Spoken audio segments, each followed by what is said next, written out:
Today, I will explain a 2016 fantasy film, Gods of Egypt. Get comfortable. The film begins in Egypt, divided into two and ruled by two kings, who happen to be brothers.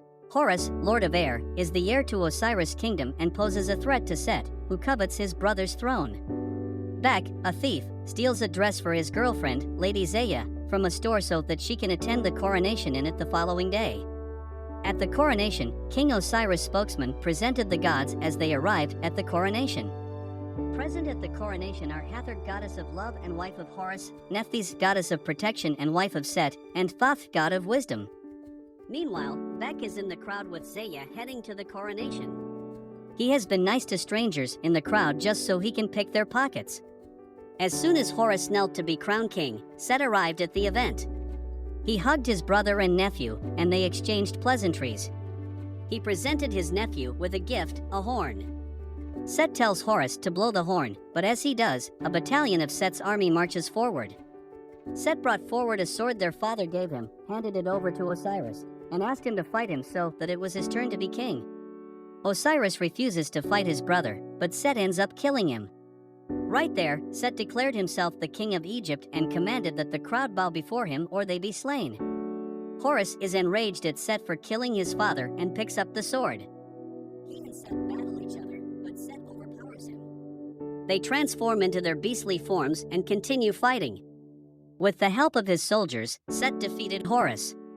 Horus has a gift of sight, so Set plucked out his two eyes. Set picked up his sword to finish off Horus, but Hathor, the goddess of love, went on her knees and pleaded for his life. Amid the chaos, the mortals flee, and Bek loses Zaya in the crowd. Set became the king, and all of Egypt suffered. Many mortals were forced into slavery, and the gods who stood against Set paid with their lives. Many mortals trusted Horus to deliver them from the cruelty of Set, but since he was blind, Horus went into exile. Years later, Bek discovered that Zaya had been held captive by a cruel master named Urshu. Bek had gone to secretly see Zaya at the house of her master. Zaya told Bek that if only someone could sneak into Lord Set's vault and recover Horus' eyes so he could have his powers again. Bek thought it was a bad idea to walk into the temple of a god with the intent of stealing from him. However, Bek later agrees to steal the eye of Horus, and they look through the shelves to see if they can find the plan of the vault built by Urshu, as Urshu is Lord Set's architect. Bek plans to break into the vault. Bek later found the plan of Lord Set's pyramid of sand, which is said to be the pit to the center of the world and the source of his power. Meanwhile, Hathor has become mistress to Lord Set. Urshu showed up at Set's temple to give a report on the progress on the building of the sand pyramid, while Bek, on the other hand, made his way to Lord Set's vault to steal Horus' eyes. He fought his way through several traps that were put in place to guard the vault. His mission is successful, but as he gets to Urshu's house, Zaya is ambushed because Urshu has found out that not only did his house serve as an aid for fornication for Bek and Zaya, but also the theft Bek carried out at Lord Set's vault. Urshu demanded the stolen item from Bek and asked his guard to feed both Bek and Zaya to the jackals, unaware he was handed a fake item. As Urshu was about to leave, Bek uses Horus' eye to blind Urshu and his guards so he and Zaya can escape. Bek dashed towards a horse carriage close to them with Zaya and ran for their lives. However, Urshu shot an arrow that hit Zaya in the chest, and she died. Devastated, Bek vowed to make everything right, moving off the carriage and into a cave where Horus hides. Bek asked Horus to revive Zaya from the dead in exchange for the eyes he brought for him.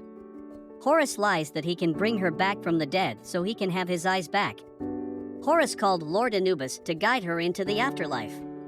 Bek informs Anubis that she died as a slave without treasure and won't be allowed through the final gate since a mortal can't pass into the afterlife without a treasure. Lord Anubis escorts Zaya to the afterlife anyway. Bek gave the recovered eye to Horus and asked that he brings Zaya back from the afterlife. Horus told Bek that nobody could return from the afterlife, but the journey through the 9 gates will take 7 days, and only the king could make Lord Anubis turn back. This means that if Horus can kill Lord Set 7 days before and takes the crown back, Zaya can be brought back to life. Urshu broke the news of the break-in and theft to Lord Set, and they went to check out the cave where Horus and Bek kept Zaya's corpse.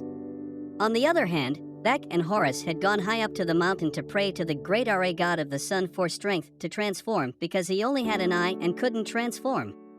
After his prayer, Horus transformed and carried Bek. He flew to his grandfather's ship to seek help to defeat Lord Set. Horus asked that his grandfather grant him the power to fly to the Nile because he was not powerful enough to defeat Lord Set without both eyes. He also fetched a few drops of water of creation from his grandfather to quench Lord Set's fire, which would weaken him and kill him. Ra fights off a shadow beast that threatens to devour all of creation and tells Horus he doesn't want to interfere in his conflict with Set.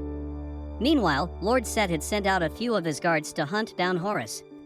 However, Horus defeated them except for one who returned to Lord Set and told him that Horus had a mortal accomplice. He adds that the mortal bargained for the revival of Zaya from the afterlife for Horus I, and Lord Set killed the guard for his incompetence. Lord Set then asked his mistress, Hathor, if she could use her powers to find out about the afterlife and the 9 gates. Instead, Hathor secretly used her powers to discover Horus' whereabouts and got caught by Lord Set, who tried to kill her. However, Hathor fled using her powers. Then Lord Set appointed 2 female hunters to tail Horus and Beck since he knew their whereabouts. The 2 female hunters were able to tail Horus and Beck, who defeated them and their beast pets. Horus told Hathor they were planning to break into Lord Set's temple because Beck had seen the plan and knew the way. Hathor then asks how they will defeat the Sphinx that Lord Set captured to guard his fire. The Sphinx will kill whoever enters if they cannot answer its riddle. Horus then suggested they ask Thoth for help, and they went to visit him. He agreed to go with them to Lord Set's temple. Meanwhile, Hathor discovers Horus has been lying to Beck that Zaya can be brought back to life and challenges him. She tells Horus to tell Beck the truth, but since Beck is the only one able to quench Set's fire, Horus wouldn't dare to tell him the truth. When they got to the plain towards Lord Set's temple, they had to wait till it got dark because it was too dangerous to cross. While they wait, Hathor sat next to Beck and told him that she was once the mistress of the West and her duty was to help dead souls make their way to the afterlife. She used her powers to summon Zaya so she could communicate with Beck. Even though they couldn't see themselves, they could hear each other's voices. Beck assured Zaya that Horus was a good man and promised to bring her back to life.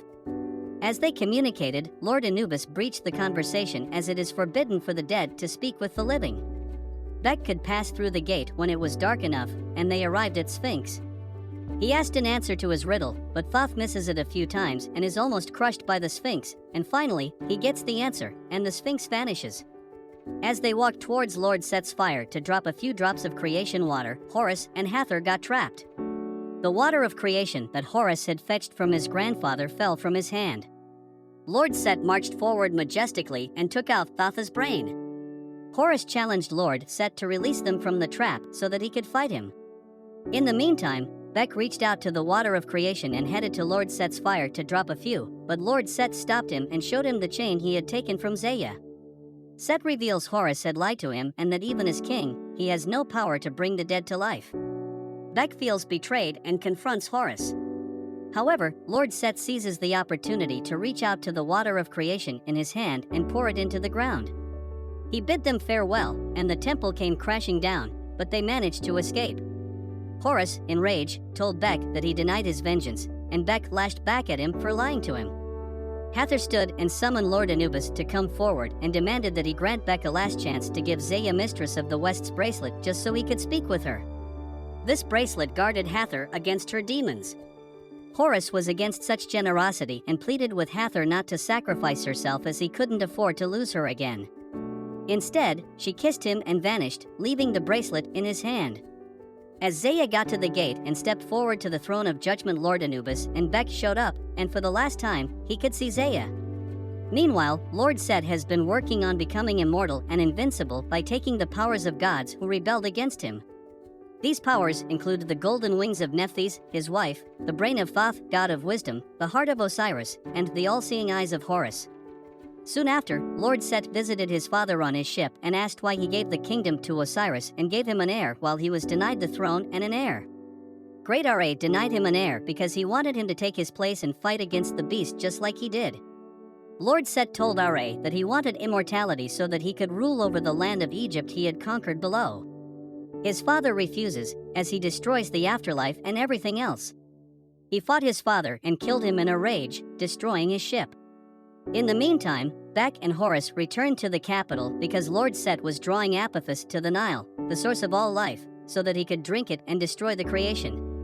Horus then fought against Lord Set in a brutal fight. However, Horus has to choose between saving Beck or his eye. Instead, he chooses to save Beck, realizing his duty is to his people. This act grants him the power to kill Set, restoring balance to the land of Egypt. However, Beck succumbs to his injuries and dies, causing Horus to place his corpse next to Zaya. Sometime later, Great Ra appeared to Horus and asked if he had any requests. Horus asks that Beck and Zaya be brought back to life, and Ra agrees. Horus was crowned king of Egypt by Thoth before all the people of Egypt. Horus said that in his reign afterlife must be earned not with gold but by good deeds, companionship, and generosity. Beck is made chief advisor and gives Horus Hathor's bracelet, allowing him to rescue her from the underworld. That was all from the video. Thank you for watching.